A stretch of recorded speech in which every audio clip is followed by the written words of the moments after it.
Welcome back to Confessions of a Beauty Boss. Another wee episode, another week by. We've had some great feedback from the last few weeks, haven't we? We have indeed.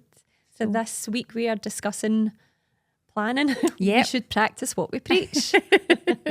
Let's start planning our actual podcast content. We are generally good at planning, but only certain things. It is bad sometimes, especially with the podcast, because we're like, God, that's came round again. And however, we do take notes every now and then and be like, that's probably a good one to talk to. About and pod, as I say, when we, as much as we were joking in the last few episodes saying that we planned it on the train and the way in, and listening to other podcasts as well and getting ideas like from a point of view of like what's happening in the industry and things like that. What's coming up is Christmas, Halloween, Black Friday. Yep. So planning, we're just going to give some wee tips and on the academy, our dates for next year. Every October I plan the full of the following year's dates. Yeah, you have Kate to. was super organised. speedy. Had my calendar waiting for me, and I was like, "That's an October job, Kate."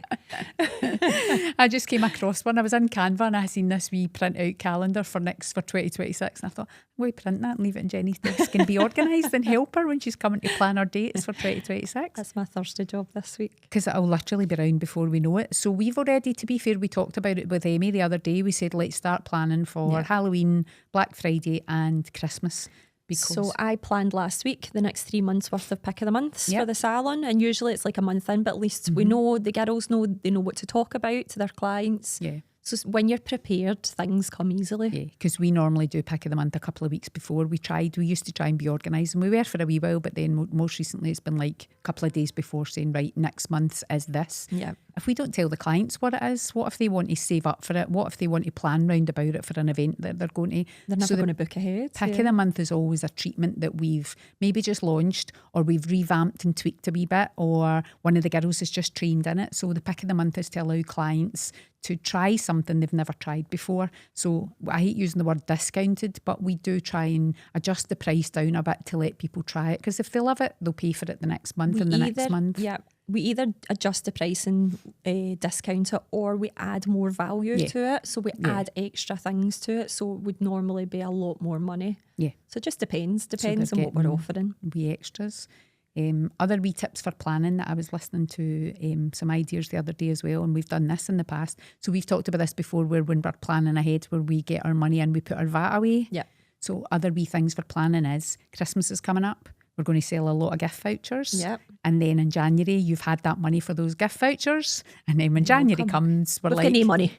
We're like, oh, these people are getting free treatments. They've paid for it in advance. If you can afford it, but just go in the mindset of what you generally need to bring in every month. And obviously December, we usually bring in more. The industry does in general. Put that money away. It's not extra to have fun with. If it is extra to have fun with, amazing, well done you, but keep it away for the quieter months. Months, like the beauty industry used to be so predictable. It used to be around kind of January, February and October time that was always, you knew that was going to be your quiet months. You could put money away as a wee kind of safety net. But it's just, this year's been mental, hasn't it? August and September for us was a real boot in the ghoulies. Aye. To be honest. It was like... And we spoke to people in the industry who were saying the same thing. It wasn't just us. People were saying, my God, it's been eerily quiet this month. Strange. What's changing in this industry? Like, it did used to be so predictable. Now I'm like, I'm not liking the fact that I can't plan ahead. You know, it's not even as if it was like holidays time or whatever. You know, normally those times are still busy. They kept going because people go on holiday in August and September. You can see, but with kids going back to school uniforms, like people are investing their money in other things that are more important. But September, it was a bit busier than August was for us, but it was just a funny month, wasn't it? Which makes me think, is October going to be... Oh, it's going to boom. I'm going to manifest it's going to boom. Yes, putting that out there, universe. But just wee tips to plan ahead. Another wee thing, like your booking system. See on your booking system, when you've booked and you've sold gift vouchers, have a wee look at your gift vouchers and how much you've taken in compared to previous months, and see that extra that you've taken in gift vouchers over November and December. Put it away in a pot. We were talking about the Monzo pots before. And even if you can open one, just as a safety net Just pot. call it your gift voucher one, and any gift vouchers you sell, because if you're giving out gift vouchers just now, you'll probably date them January, February, March onwards next year. You know, you'll probably don't go into the gift voucher chat. We get trolled for it on TikTok. I had to turn off the comments. My nerves were shattered. What I mean was, is if people are buying them now, they won't want them to start until next year, because obviously if they're giving them for gifts, they don't want them to start just now and then they've lost 3 months by. So I'm talking, if you're going to have that and they're using them next year, when they're buying them just now, just put that money away in a wee separate pot, and then each month as they get used, draw it out your pot. Yep. So each month when you go in and say, oh, normally that would have been £700 in cash, there's a voucher for 700, draw that 700 and put it back into your bank account. Just try and figure out wee ways to plan ahead to save you not having that fear in January and February. Well, we always host a Christmas event, either the very last week in November, start of December. We're doing it in December this year. It's a Thursday night, and already we're planning for it because it's such a big event and our clients look for it now. We did it from the very first year that we opened, and it's a great success. We actually, all the ticket sales to it goes to St Andrew's Hospice and Strathcarron Hospice. And then we have lots of different really good offerings, but that takes time and effort to plan that. It doesn't just come together overnight. So you need to plan ahead of what your offering is, what you're going to give away, what's going to be part of that ticket price. Even though you're putting the ticket to charity, you need to give some sort of offering for it. So it's usually a big raffle basket we usually do. All the clients love the Christmas raffle. It was worth £1,000 last year. We Kathy won it. Yeah. So a big basket of goodies, and then all the proceeds from any money that we raise from that goes straight to the charities. We do it every year. So it is planning. You're saying Black Friday. We don't tend to do Black Friday. It's a funny one. In the salon. Yeah. Again, it's either for you or not. We don't jump on that in the salon, but the training academy we do. We give courses, we always do a discount. Kind of 20% off or something along those lines. We do a discount code or packages around that time. Because then people are looking into what they're going to train in for January, February, so they'll look at the discounts for the Black Friday and start doing their only time that we year. ever offer a discount. Again, it's the non-negotiable. We maybe get the odd student that's booked multiple courses with us that we, again, behind the scenes will be like, we can give you X, Y and Z off because you've booked so many courses with us. But we don't put discounts, we don't put sales on or anything like that on courses. And it's going back to that whole don't cheapen your brand. Again, in the beginning, we learnt that lesson. We were discounting everything. I know. Seeing everything away. I would give my wains away at one point. See, when we think of the people that we signed up and we done one day courses, we done courses for one person. I know. You spent a week training one person just because we wanted to be able to, put it out there on social media that we were doing it. It wasn't worth the money. No. It wasn't worth the money. No. And some of the courses that we did back then as well, again, not our avatar. The clients that came along for those courses just weren't what we needed at that time, what we want to do. Because we were offering every course under the sun, whereas we've streamlined it now. I think we had 40 courses at one point. Is there even 40 and things it was only me in the beginning teaching, as well as doing the salon. And I know, wild, but then we were just hopeful, weren't we? We were just going in hopeful that we would be booming, and it was so bad. We've streamlined it down to a much smaller amount of quality courses. Yes. So off-qual regulated courses, we're SIBTAC Centre or SIBTAC endorsed or BABTAC accreditation. We will only align ourselves now with regulation. Yeah. And absolutely. That's that we've shot ourselves in the foot with that money-wise, but that's our ethics, and we will only do courses that align with our ethics. And again, the students that we get now are our avatar. They're there because they really want to improve and grow in the industry and keep coming back. They start with their level 2 and they're up at their level 4s. And but that's because they align with us. So it's going back to that client avatar that we spoke about in a previous episode, that it's a non-negotiable for people. And because legislations are changing now, people are becoming more aware of it. Clients are becoming more aware of it now. They're seeing it in the BBC News and stuff like that. So there's so much nowadays talking about it, but it's such a minefield. We've had these conversations so many times about what level is Scotland and England and so things like for that, those that don't know, if you've got a level 5 in Scotland, it's the equivalent to a level 2 in England. And if they're a level 6 in Scotland, it's the equivalent to a level 3 in England. Yeah, so because we're SIBTAC, that's why our qualifications are numbered but that they way. both stand in the National Occupational Standards. So it's a minefield, and it's all about education. But again, it's planning for the future, isn't it? It's all down to planning ahead. So I need to plan ahead because we always launch at least one new course a year. Well, we've got our leadership and management one. Yeah. Been working in that this year, and we've decided not to release that till January. Yeah. So that can be ours. But then that's good because it's done. Yes. You're all ready, so you've planned. Hands ahead. So just thinking financially as well, different wee ways that you can do it, and try and take small chunks at a time when you're doing your planning for the year ahead. So we'll do the next 3 to 4 months just now, and then we'll start again in January for the next 3 to 4 months. So like for the academy, the spas that we train will be planning now for 2026. So they'll look at their busy times. So because they deal with it in quarters. They get Easter, their quarterly budgets. Summer, Christmas. So they'll start to look at their budgets for next year as well. So it's just trying to plan the best you can. So and planning for growth. So planning for business growth. We're already planning in networking events because we've been not great at it. Well, we've done a fair few, but we've not done as many as what we wanted we've to not done this the year. ones that we really usually would do this year. So we're already thinking, right, next year is the year of networking because that has massively helped with our growth of business. Yeah. So we'll then plan ahead on whether they've got their dates released or not. I was going to say that because some of you guys, some of you organised people need to plan a bit better and give us your dates quicker, because I think one of the big spa ones this year, it was last minute. We were hanging on and hanging on, waiting to see, and now we can't go because we're already down in London for the SIBTAC one. So we're having to kind of come back up the road early. We need to fly from London to Edinburgh to do try that and one. Make a day and a half of that one because of the way they've planned the two of them together. Wish they would get their calendars organised. Don't put all your networking things on at the one time. Collaborate, don't compete. And it's even down to, we were talking about Jennifer about planning as well, and I was talking to Amy about it too with 1111.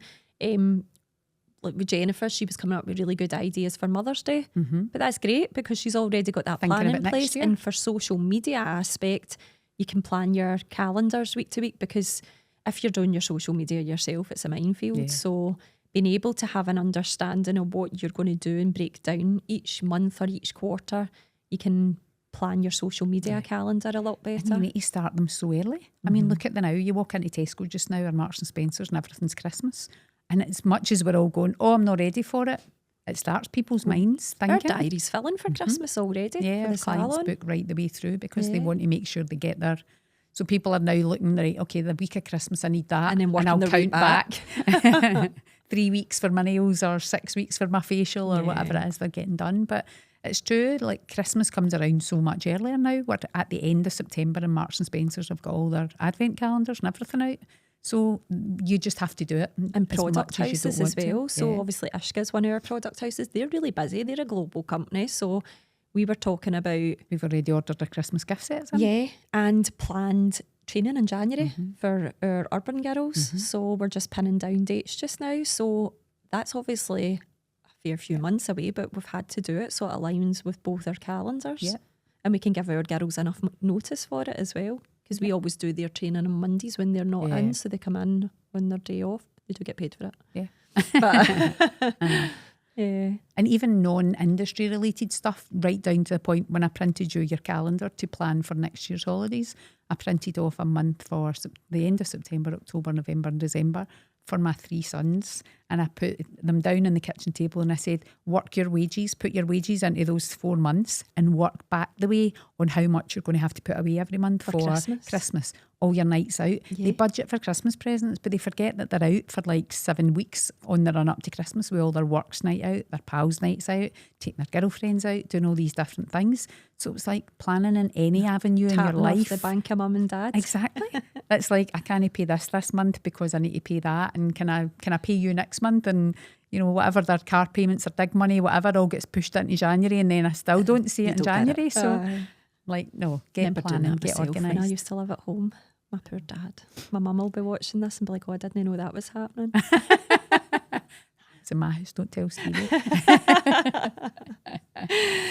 So planning is key. As much as we have a laugh and say we're winging it, again, we do have a general understanding of what we're going to come in and talk about on this, and planning your days works way better. So it's the days that we maybe go in and don't have our diaries planned, they end up a write-off, don't they? Yeah. We end up going off in tangents and planning things that are not in the plan, or getting wild ideas. Sometimes good creative ideas, but they're not structured, and we don't achieve. So we've got a plan from the day before and think we need to get that done tomorrow. And if we don't have it planned in or actually down in paper in our diaries and we have a tick list, it just goes. And then calls that are scheduled. Remember last week we had a call and it started going through Teams and we're like, what's that noise? It's the call. Oh, we should be on that call. Or ones that we've just missed altogether. Aye. Not important ones, but just like ones webinars and things like that and you intended to sit on. But. And planning your CPD for the year ahead. So again, we're trainers. This is something we really need to put in action. We're all about CPD for the salon, but we need to get better next year for our trainers' CPD, because our awarding body needs that as evidence. We need to keep up with a level of CPD within the industry to stay in our teaching positions. So, and accountability, the girls that are our trainers, they're busy as well. They're running their own businesses, they're doing training for us, they've got families. So if we hold them accountable and just give them a wee nudge every now and again, say, what do you want to do next year? What's your plan? What would you like to get, do a bit more time on?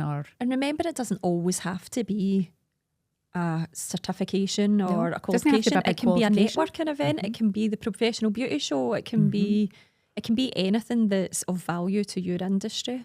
Yeah. We were talking about Sarah from Spawell. She's doing it because you were interested in her finance one.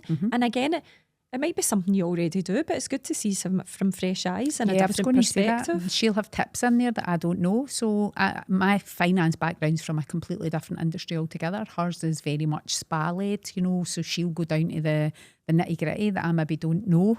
So I'm definitely going to sit in on that one. We were doing the one with Arif the other day about the storytelling and retailing in the industry, and picked up some really good tips from that. Tips and hints from him. So you're never done. They're all CPD. I don't think of them as CPD. I think of them as, they're interesting. I'll sit in on them. But that all goes down against your CPD. And Leslie contacted me through the week. This is another one that the expert witness panel. So for Babtac, they're an insurance company. So she's asked, and Nick's asked me to go on and do that training. So that'll be my CPD for next year. So it's something that you maybe wouldn't even think about. I would never have thought about doing something like that. But the opportunities, I've been really lucky. They're giving me that opportunity. So you're just kind of like, take it. Aye. And at first you go, something else I've got to do. It's another thing on your plate. But it's something that... And you do something every year. Yeah. Always. You have to. Yeah. You have to in this industry. If you're in the spa or salon life and you've not done a new course or a bit of networking, you really do need to evaluate where you're wanting to go in terms of growth for your business or growth for your own self-worth, because it is an ever-changing industry. And what I learned 25 years ago is so different to what's out in the industry now. You do need to keep up to date. Yeah. So it doesn't even have to be the fact that I'm a teacher in the industry now. It's about your own professional. There'll be an element of that in your field as well. There'll be lots more software that you're unaware of that could make your life easier. Yeah. So it's just going out and finding it and doing your research and just finding out what's the best way. Even like booking systems nowadays, they advance so much. If you're with a big company that invests a lot of money, like we use Timely, they invest a lot of money in making it better and better and better, but there'll be other smaller ones that'll just stay stagnant. So have a look at what else is out there. There'll be bits of our booking system that we're unaware of that can make things a lot easier. Yeah. I'm terrible for moaning about it, but I'm sure there's areas of it that... I've been digging into it recently again, more on the target side of it and more on the emailing side of it, marketing emails and like that. There's so much in our booking system that I don't use, and Timely actually offer webinars every month on bits of it that you can dip into. It's just CPD. It's just planning it into your diary. Use it. Definitely. So what are you going to plan? What's your year ahead? What's your goals? My year ahead next year is I want to do more on the kind of marketing side for the academy. So I want to learn about something like MailChimp, that kind of thing. Yep. So that's going to be my challenge for next year, because I've dipped into a wee bit and I did it in the past, didn't do it that well, and it gave me the fear, so I just kind of backed away from it. So next year I'm going to put that down as my CPD. I'm going to learn a bit more about actual email marketing and for clients to reach more people. Yeah, great. Mine's is doing this subtac. Yeah. And I'm going to do my level 4 dermaplaning. So I've got all my level 4s. So because that's one that's kind of a hovering between things just now, isn't it? So we always, I think as far as I'm aware, don't quote me on this, but it'll fall under the same legislation as microneedling and peels, etc., because it's an advanced procedure. So it is something that I will need if we're going to carry on teaching it. It'll be something our girls need within. So obviously a couple of them are already level 4 trained in peels and microneedling. So March 2026, guys, if you're unaware of it, legislations in Scotland are changing, and you do microneedling, micropigmentation or peels, possibly dermaplaning, you will need to be level 4 off-call regulated, qualified to do that. That's not far away. No. And that's why we're getting people in just now, but so they've got their qualification, because it takes around 3 months to complete your qualification. So they're doing it just now, so they have it for March next year, and they're not going to be impacted by it, because a lot of them are bringing in a lot of money, especially from likes of micropigmentation or microneedling. We offer a Bridge the Gap scheme as well. So if you've been doing an accreditation, or you've got an accreditation in this and you've been doing it a long time, get in touch, because we give you an avenue to go in where you're basically getting the course at half the price, but you're still working towards that level 4 qualification. The qualification without actually having to take so much time out your industry and start again and do the actual full course. Yeah. We take into account everything you've done so far and do like a kind of assessment on it almost. So we'll do a trade test you, and you'll still have to sit the exam, you'll still have to do all the portfolio work, you'll still have to sit the theory test, because that's what you need to do for the level 4 qualification. But you're competent in the actual skill set. You don't need trained on how to deliver that treatment. Yeah. So, and your clients that you're doing your work on could be your case studies for your actual exam, you know, for your actual portfolio for doing it. So it's not taking you out of time to have to do that work over and above. You can factor that into the job that you're doing at the moment and use that as your portfolio for your So your if this course. is something that brings you in a lot of income into your salon, get in touch. Just please be careful. If you are from England, because we've got some followers from England Fangirl. The legislation isn't coming into play for you in March 2026, but it is still pending. It will happen at some point, but they've not got an official date. Just get ahead of the game. Yeah. Planning. Ahead. That's what this whole episode was all about, planning. So if you've enjoyed this episode, please give us a like, review, share and follow, and hope to hear you back in your feedback next week. Yes. Tell me what it takes to get you feeling alive.